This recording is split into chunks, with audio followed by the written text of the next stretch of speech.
What's up mga idol at welcome back dito sa ating channel sa Obreng Vela. Yan. So ngayon mga idol no, sa mga naghihintay dyan mga lodi, hindi talaga ako makaka-uwi mga idol no. Yan, so marami ding naghihintay sa akin mga idol sa pagbabalik sa content sa Alimokon mga lodi. So siguro mga idol sa amin mga idol napakarami naman mga idol ng Alimokon, pero mga idol ay laging binabagyo. Hindi ko alam mga idol kung mga namamatay mga Alimokon doon.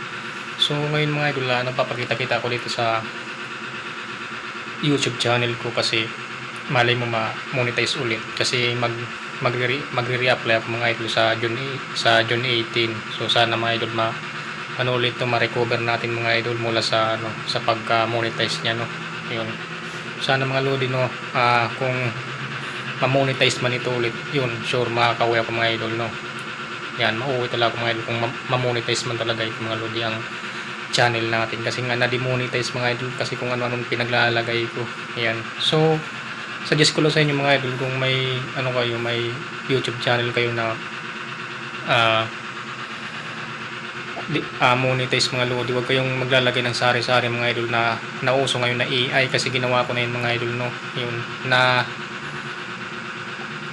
na demonetize yung channel ko sa paggawa-gawa ko ng AI mga lodi no. Yung mga AI ba na nauso ngayon yun.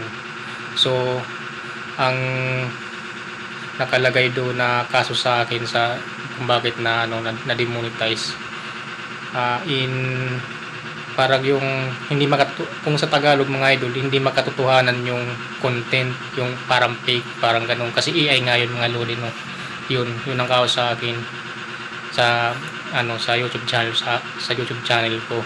So yun, nagpapakita ko dito mga lodi sa channel ko kasi kailangan mga idol na mag-upload ng ako mismo na nakikita sa channel ko para magtiwala ulit yung si YouTube sa atin mga idol no, para ma-monetize ulit na ako mismo yung talagang nagbablog, hindi kung sino-sino mga fake mga idol no. Kasi yun ang kaso sa akin parang fake yung content ko kasi kung ano-ano pinaglalagay kong AI yun.